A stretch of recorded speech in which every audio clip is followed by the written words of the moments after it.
अगर आप दो सेम डिवाइसेस के अंदर सेम ओएस को डालें और सेम रिकवरी को डालें तो एक डिवाइस आपका काम ना करे या एक डिवाइस ब्रिक हो जाए और एक डिवाइस सही तरीके से काम करे। नमस्कार दोस्तों, कैसे हैं आप सब लोग। तो आज की इस वीडियो में मैं आपसे बात करने वाला हूं कस्टम रोम्स के बारे में, क्योंकि मैंने जितने भी आज तक एंड्रॉइड फोन यूज किए हैं कभी ना कभी उन सभी के अंदर कस्टम रोम्स को इंस्टॉल करने की कोशिश की है या फिर सक्सेसफुली इंस्टॉल भी किया है। तो आज की इस वीडियो में मैं आपसे बताने वाला हूं कि आपको अपने पर्सनल फोन में कस्टम रोम को इंस्टॉल करना चाहिए या फिर नहीं, और अगर आप कस्टम रोम यूज करते हैं तो आपको किन किन चीजों का ध्यान रखना चाहिए और कस्टम रोम की एडवांटेजेस और डिसएडवांटेजेस क्या हैं। तो सबसे पहले मैं आपको दिखा देता हूं कि मेरे कौन कौन से डिवाइसेस हैं जो कस्टम रोम पे काम करते हैं और उनके साथ क्या क्या प्रॉब्लम्स हुई हैं। ये एक चाइनीज टैबलेट है जिसका कोई भी ऑफिशियल कस्टम रोम सपोर्टेड नहीं है और मैंने जबरदस्ती इसमें कोशिश की थी कस्टम रोम को इंस्टॉल करने की, तो ये हो गया है हार्ड ब्रिक। मतलब कि अब चाहे इसके अंदर मैं कुछ भी कर लूं मैं इसको ठीक नहीं कर सकता हूं, क्योंकि जो इसके अंदर बूट आर्ग्यूमेंट्स हैं वो रीसेट हो चुकी है और बूट आर्ग्यूमेंट्स को किसी भी तरीके से ठीक नहीं किया जा सकता है।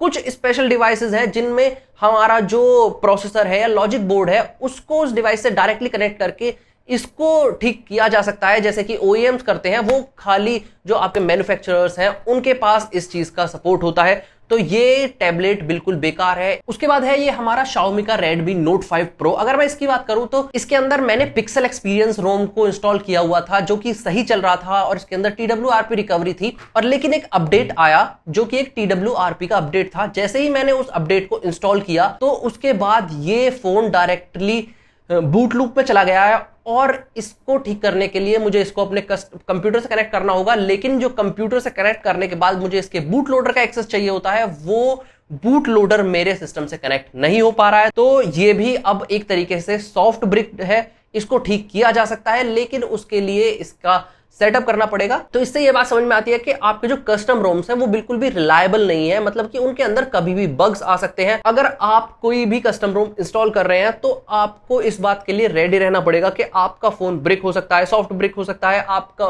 फोन की जो बेसिक फंक्शनैलिटी है, जैसे कि आपकी कॉलिंग हो गई, आपके SMS हो गए, आपकी एप्लीकेशंस जो आपकी बहुत जरूरी एप्लीकेशंस है वो नहीं सही से काम करेंगी। आपको जो सिक्योरिटी पैचेस हैं, जैसे कि आपके गूगल के सिक्योरिटी पैचेस हो गए, आपकी जो सिक्योरिटी अपडेट्स हैं वो आपको शायद टाइम से ना मिले। कई मायनों में ये ठीक भी है, क्योंकि जो आपकी एंड्रॉयड अपडेट्स हैं, अगर आपका फोन एंड्रॉयड 7 को सपोर्ट करता है तो आप कस्टम रिकवरी का यूज करके उसके अंदर एंड्रॉयड 8 डाल सकते हैं, जिसके अंदर आपको एक्स्ट्रा फीचर्स मिल जाएंगे। क्योंकि हमारे जो हार्डवेयर है वो मोस्टली कैपेबल होते हैं हमारे जो नेक्स्ट जनरेशन ऑफ अपडेट्स को यूज करने के लिए। और एक खास चीज और, जैसे कि आपके जो स्टॉक एप्लीकेशंस हैं, जैसे कि अगर मैं MI की बात करूं तो उसके अंदर MI services, MI flash, MI store और बहुत सारी एप्लीकेशंस हैं जिनके अंदर एडवर्टाइजमेंट तक आते हैं। तो उन सबको रिमूव कर सकते हैं और आपको एक कंप्लीटली ब्लोटवेयर फ्री OS देखने को मिल सकता है। और भी बहुत सारे ऑपरेटिंग सिस्टम्स हैं, जैसे कि आपका लिनियज OS हो गया, जिसके अंदर अगर आप चाहें तो गूगल एप्स का भी सपोर्ट हटा सकते हैं, क्योंकि उसके अंदर आपको अलग से गूगल एप्स का जो पैकेज है उसको फ्लैश करना होता है। तो अगर मैं आपसे डेटा सिक्योरिटी के बारे में बात करूं कि आपका अगर डेटा आपको सिक्योर रखना है और आप चाहते हैं कि आप किसी को भी परमिशन ना दे अपने डेटा एक्सेस की, तो उसके लिए आपके लिए कस्टम रोम बहुत अच्छी चीज है। वहीं पे अगर आप अपने सिस्टम को ओवरक्लॉक करना चाहते हैं, अंडरक्लॉक करना चाहते हैं, आप अपने सिस्टम की जो रूट लेवल का एक्सेस है, आपका जो कर्नल लेवल का एक्सेस है, आपके टेम्परेचर्स हैं, आपकी जो कोई भी एप्लीकेशन को क्या परमिशन देनी है और क्या परमिशन नहीं देनी है, आपका फोन किस टाइम पे किस पर्टिकुलर आपके हार्डवेयर को एक्सेस कर सकता है, आपकी एप्लीकेशन की प्रायोरिटीज, आपका जो चाहे आप वो चीजें उन कस्टम रोम्स का यूज करके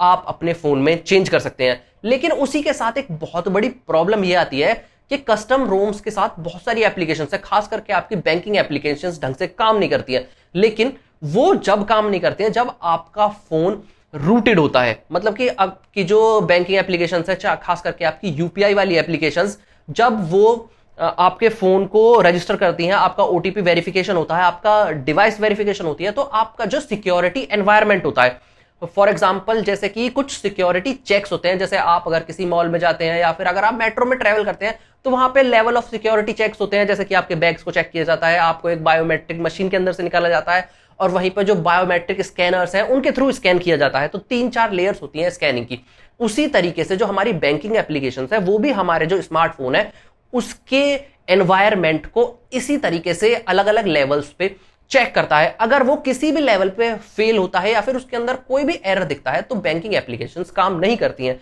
लेकिन आप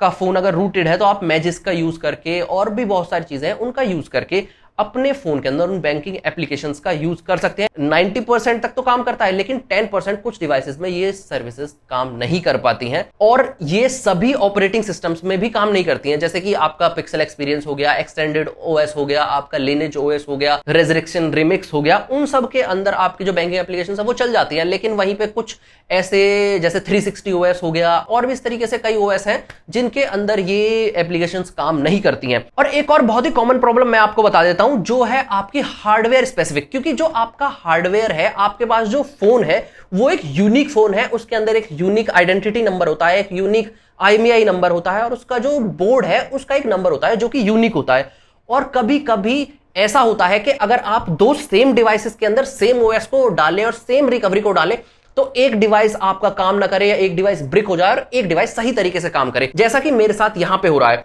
तो यहां पे मेरे पास दो फोन है जो कि दोनों मोटो G4 प्लस है। जो ये डिवाइस है ये 3 GB रैम है और ये वाला डिवाइस है मेरा 2 GB रैम और 16 GB स्टोरेज के साथ है। इसके अंदर मैंने एक्सटेंडेड ओएस को इंस्टॉल किया था और इसके अंदर भी मैंने सेम रिकवरी और सेम ओएस को इंस्टॉल किया था, लेकिन इसके अंदर जो ओएस है वो सही तरीके से काम कर रहा है और ये वाला डिवाइस मेरा ब्रिक हो गया है और इसको मैं ऑन नहीं कर सकता हूं, इसको मैं किसी भी तरीके से ठीक नहीं कर सकता हूं। जैसा कि हमारा इस टैबलेट के साथ हुआ था वैसा ही इसके साथ भी हुआ। तो इसमें एक प्रॉब्लम और हुई थी मेरे साथ, इसके जो IMEI नंबर है वो गायब हो गए थे जब मैं इसके अंदर पिक्सल एक्सपीरियंस इंस्टॉल कर रहा था, क्योंकि इस डिवाइस के लिए पिक्सल एक्सपीरियंस सब ऑफिशियली सपोर्टेड नहीं था। तो इस वजह से मैंने इसके अंदर एक्सटेंडेड रोम को इंस्टॉल किया है और वहीं पे लास्ट में आता है हमारा ये डिवाइस जो कि मोटो E है, जो कि मैंने खरीदा था 2015 में और इसको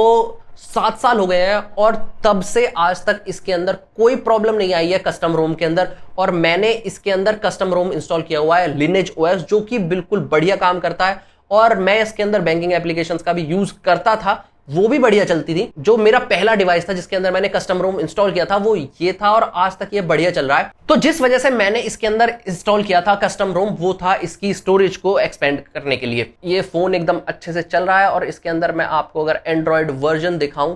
तो इसके अंदर एंड्रॉयड 8.1 मैंने इंस्टॉल किया हुआ है जो कि लिनेज ओएस की तरफ से आता है। और भी बहुत सारी गाइड्स हैं जिनका यूज करके आप अपने स्मार्टफोन के अंदर कस्टम रोम्स को इंस्टॉल कर सकते हैं। तो सबसे कॉमन क्वेश्चंस जो आते हैं कस्टम रोम्स को, कस्टम रिकवरीज को लेकर के, वो है आपके क्या इनको इंस्टॉल करने से आपकी जो वारंटी है फोन की वो खत्म हो जाती है। हाँ, जो आपकी वारंटी है वो खत्म हो जाती है, वॉइड हो जाती है। क्योंकि जब भी आप कोई भी कस्टम रोम को इंस्टॉल करते हैं तो उसके लिए सबसे पहले आपको अपने डिवाइस के बूट लोडर को अनलॉक करना होता है। मोटोरोला जैसे डिवाइसेस में अगर आप बूट लोडर को अनलॉक करते हैं तो वहां पे आपको उनकी